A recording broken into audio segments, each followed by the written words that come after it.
Hello, everyone, and welcome to our show. This is Ursula for a fabulous edition of the Ottawa Book Expo. So before I introduce you to my lovely guest today, mark your calendars and save the following dates. Our main event will take place from the 26th to the 28th of August at Lansdowne Park, Ottawa. And today I have my lovely guest, as I said, Kara Cybanski. Hi, Kara. Thank you for being here.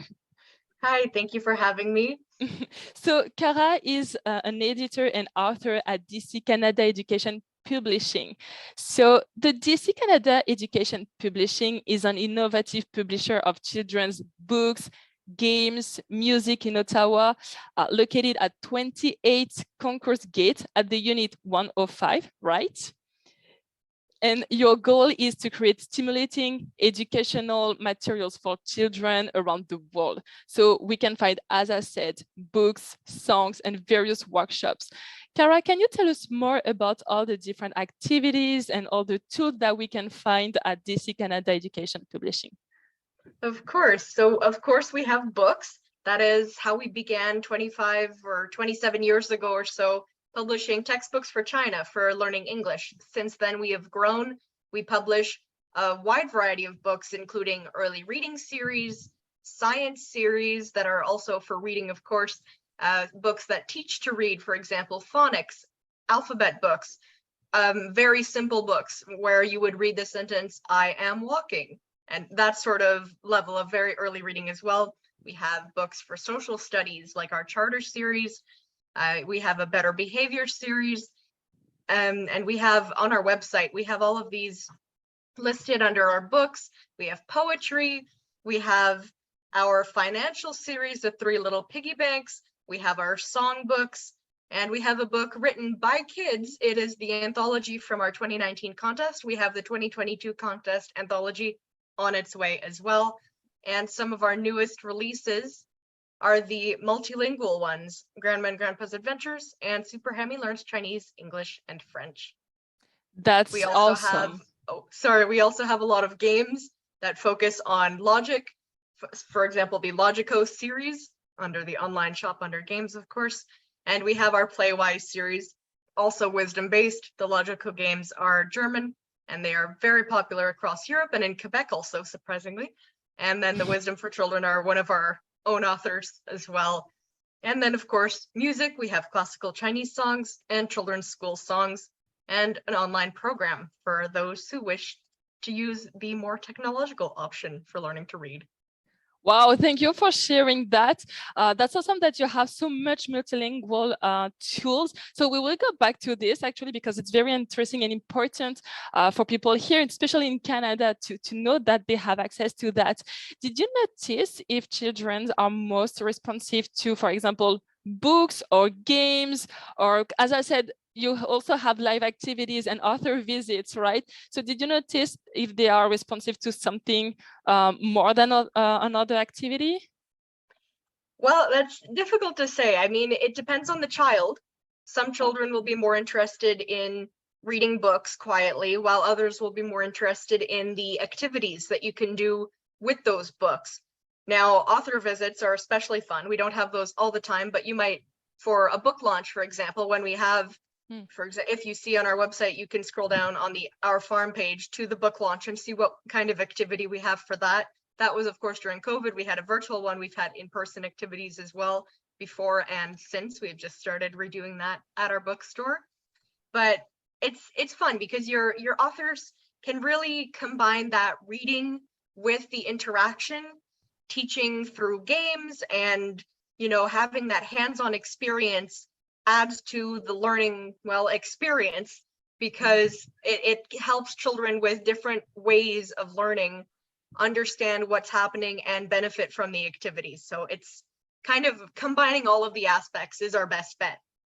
It's great. And as you said, there's different level and you have books for every reading level and subject. So is there any specific subject that kids are more passionate about nowadays, or not necessarily? Again, it depends on the child.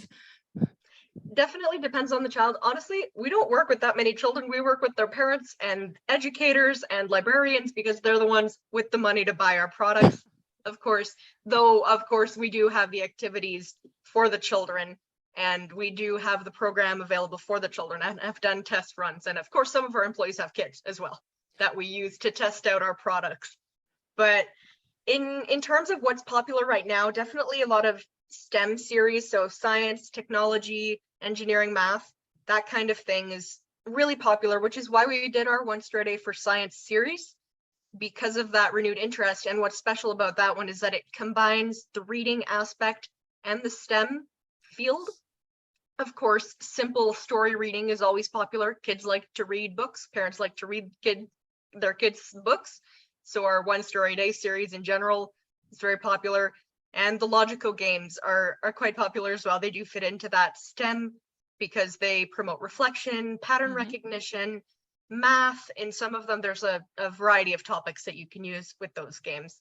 So a little all over the place, but basically comes down to reading and learning. Awesome. And there's also a reading program, right? So the DC Canada Reading Program, which is developed by Canadian teachers and authors. So can you tell us more about this program and what should parents do if they want to register with their children? How does it work? Of course. So if you head on over to the, hold on, just share screen, there we go, to the onestoryday.ca. That's where you'll find our reading program. We have English and French programs, about 15 or so of those, and we have an app as well for Android and Apple. You select your program from all of our options. These are all based on the books that we have, and the phonics, the two-part series, is the most extensive of these, but they kind of progress through the levels of reading. And as well in French, we have fewer, but we're working on getting them all onto that as well. You get to select which membership is appropriate for your child, for your children, based on level and interests even. We do have our science ones on there that might be the same level as regular story reading, but if your kid particularly enjoys science, maybe you'll choose that one. We have monthly and yearly memberships. And basically what you do is you let your child go nuts on that with all of the fun reading, read-alongs, the audio tracks done by professional Canadian voice actors. You have the activities after every story. You have the definitions for words, the keywords in the story. You have little matching games, puzzle games, anything that is both fun but reinforces the learning experience that we are trying to promote. And as you go through the different stories, you have your achievements, getting to complete a level of a story or completing a book. It's also encouraging because it gamifies that learning experience and makes your child feel accomplished. And of course, they're learning to read or improving their reading skills. So that's what we're looking for as educators, parents, librarians, etc. I love the fact that you have so much tools and powerful tools for the parents and teachers to help the children to improve their literacy skills and their education. And we can feel it's a passion for you, right? And you are a big team at DC Canada Education Publishing, right? You are almost like 7 illustrators, like about 16 authors, if I'm right. So it's a big team with the same goal. What comes to you, and when you are all together, what drives you when you work all together? So our actual team is much smaller, but we do work with external illustrators and authors. So some of the authors, I'm one of the authors. Our Right. Leonard Judge is another one. We're internal because we're also the editors. So we'll have a few of those and one or two internal illustrators. And then we'll have our external team that, for example, Erin Mercer's one of our illustrators who's done a variety of series with us, including our poetry books and a new release coming this year that, ooh, is it ever pretty? I cannot tell you what it is yet, but Okay. Beautiful. We'll have the surprise later then. Hopefully it'll be ready by the conference on the 27th, but we'll see. So we'll have a few authors and illustrators come back and work with us. I guess we all kind of have the common goal, while each having our own individual reasons for it. We want to publish these children's books. Some people do it because they've been educators for 25 years. Some people do it because they just want to be a published author. It's fun, it's stimulating, it's rewarding. And I mean, some people do it, like our author of Better Behavior, PJ Wright, has kids, and she noticed a lack in the resources available for them. And then that's what she wrote. She wrote to fill that void. So I guess everyone's coming from a different place, but what's neat is when you all come together with that finished product.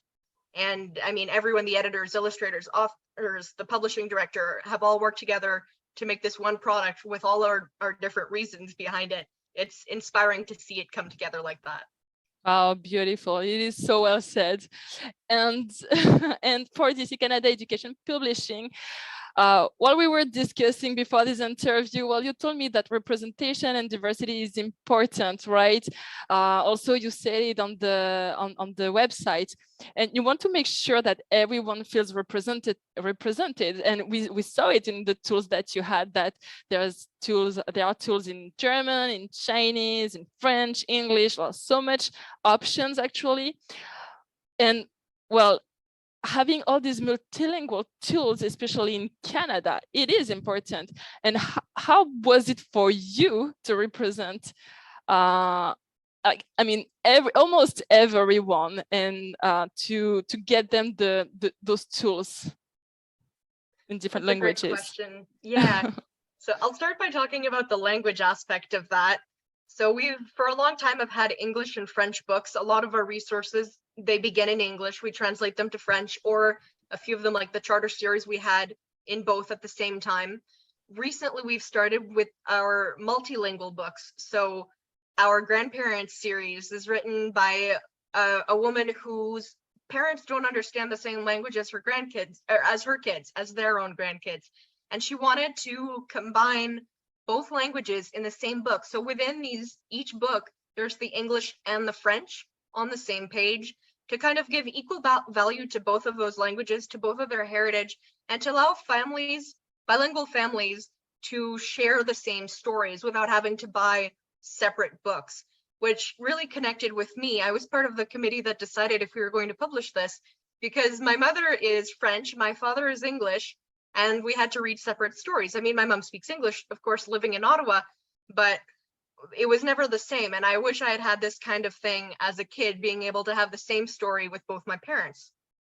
We've also recently added Super Hammy Learns Chinese, English, and French, which is based on our early reading series, Super Hammy, which is just in English or just in French. Here it's in the 3 languages, and that combines our languages in Ottawa and the heritage language of Chinese. That there's a strong Chinese population in Ottawa as well, and a lot of our employees and our employer are from China, and this really helps connect everyone who works together, and it's something that can be used for children across, Ontario. There are a lot of second language learners of Chinese, English, or French. You don't have to be an immigrant from China who wants to learn English to use this series. You can absolutely use this to learn Chinese also, and broaden your horizons if you're a native English or French speaker.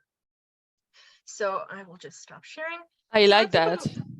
That's about the language question. Diversity in general is something that we strive to have in our books, in our illustrations, and in the characters, the topics that we're representing, because it's so important for kids to see themselves in these books. Representation at this age, at a children's book, is where we create the change that we want for the future. I mean, when you have access to stories in that show you who you are, you see yourself as that hero in that story. You see what else you can do. If you're seeing a person who looks like you become a scientist, suddenly you realize, hey, I could become a scientist. And the other important thing about that representation is people who have always been represented need to see others as the heroes of the stories as well. And that fosters acceptance and respect. And that's what we want for our community as well. And of course, having access to stories in your own language does wonders for the children of immigrants, for example, who are looking to work on their heritage language abilities or to connect with their own culture, which is why One Story a Day, our main series, has been translated into Vietnamese, Korean, French, Arabic, and Chinese. So giving access to those stories to children everywhere is really, it helps us make that point of the objective is always to get kids reading. And the best way to get kids reading is to find a story that connects with them, whether that's through the characters, through the pictures, through the topic, or through the language. True, and it's a reality in Canada. As you said, your family is bilingual, and there's so much families here in Canada like that. And sometimes it's not that easy for the parents, if they don't speak the language, to follow up, for the education of their children. So that definitely helps for this reality. And I'm sure like parents do appreciate the hard work that you all do. And talking about representation, a lot of your stories include girls learning, creating, playing, innovating the same way as boys do, actually. And we see nowadays the mentality changing, with the representation of women in the society. Do you have any feedback from parents or teachers on how impactful those stories are for young girls? We do have good feedback in general, but one specifically that is directly related, I'm going to read you a quote. I think for our girls, it's so important to see themselves represented in books in the same way as boys. I don't want my children growing up and missing out on opportunities because they've been placed in a certain box. It's my belief that seeing girls in various roles gives them confidence to try anything. That's from someone who owns a few of our children's books, and they have two daughters. They are 2 and 4 years old or so.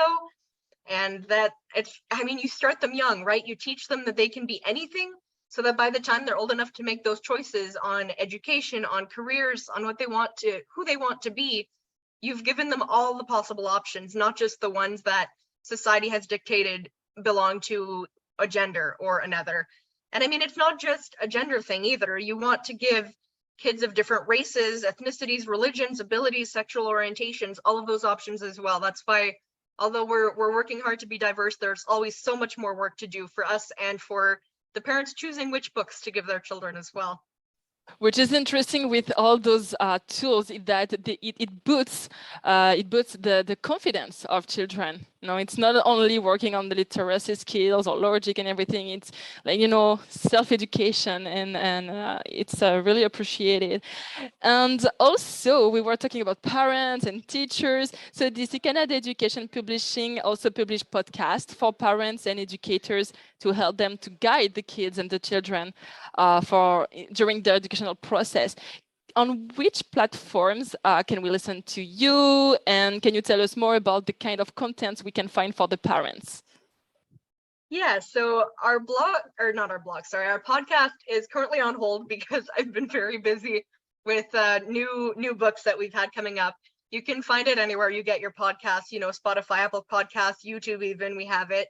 So it's definitely there. I do plan on getting back into that. I do have a half-finished episode that I'd like to publish soon, where you can really find that information that would ideally become an episode of the podcast is in our blog for now. So definitely check out our blog in the meantime. But we have a lot of topics that we cover in both the blog and in the podcast, things like mindful parenting and behavior, things like music in education and games in education, and of course, diversity and inclusion in children's literature has been a big topic for us as well. Awesome. Do the podcasts are published once a week, twice a week, once a month? Is there a specific schedule? Yeah, the goal was once a month, but it's been a little while. Sorry. It's all good. It requires a lot of time, and you're doing a lot already. So we still are appreciative of what you're doing. And do you have any tips or advices for the parents that you can share today that can be helpful for them right now? Yes. So I would say get your kids to read. And how do you do that? If your kid doesn't like to read, it's finding the type of book that inspires them. Some kids might like adventure stories or romances or reading instruction manuals or comic books. It doesn't matter as long as they're reading, because they're still reading words and building those valuable skills. So don't think that your kid has to be reading novels right now. Any reading will help. And part of the way to do that is by building the right mindset around reading. Never frame it as a chore. You have to do 15 minutes of reading before you watch TV. No, because then the kid is trying to race through the reading because they want the reward of watching TV. You need to show that reading is, an opportunity. It's a gift. It's something that you're lucky to be able to do. And also, kids copy their parents, or so I've been told. I don't have my own kids. So if they see you reading, they'll more likely pick up a book as well. You might find yourself reading, both of you and your kids next to each other reading their own books. And I mean, it's still a good opportunity to then talk about what you've read, share. It's an activity that you can do together and separately, which is nice. And also be on the lookout with your kids for any learning disabilities that might be keeping them from wanting to read. They might not realize that reading isn't supposed to be as hard as it is for them. For example, if your child is dyslexic, specialists can help you figure that out and figure out tools that'll help your kids be able to read. You know, there are more dyslexic friendly fonts, that sort of thing.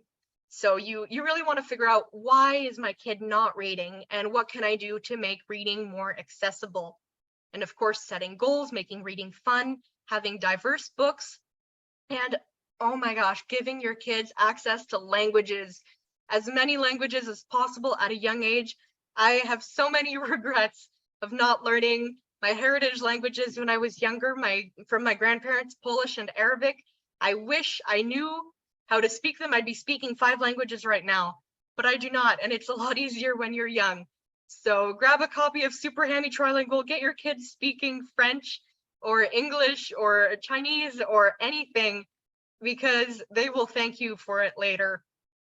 They will. And again, nowadays society is evolving so fast, and we do business, we work with so much other colleagues from different parts of the world and everything. So yeah, definitely it does help. It is very encouraging what you said, and I thank you for that. Definitely for all the parents and educators, teachers, if you need some tools, some powerful tools, definitely you can go to the website dccanada.ca. We will leave the link. Also, as I said earlier, you are located at 28 Concourse Gate, Unit 105. And if we need to contact you, we can call at, well, there's 2 numbers that I'm going to share. So first is 1-613-565-8885, or the other number, which is a toll free, is 1-888-565-0262. We will leave all the information. I definitely recommend to contact you, because as we just saw today, you have strong tools, strong materials, and fun activities. So it's a must. I thank you again, Cara, for sharing all your knowledge and your passion for education. I do appreciate. Well, thank you very much. I hope our viewers will stop by our bookstore at 28 Concourse Gate, where our hours are listed on our website, and we have fun activities for kids every now and then. So definitely check that out. For sure. And also we can contact you by email too. Well, again on the website. Thank you all for joining us today. I hope to see you there at the Ottawa Book Expo from the 26th to the 28th of August. You'll see Cara, you can ask all your questions. Thank you again for this fabulous edition. Thank you, Cara, and we'll see you all at the Ottawa Book Expo. Thank you so much.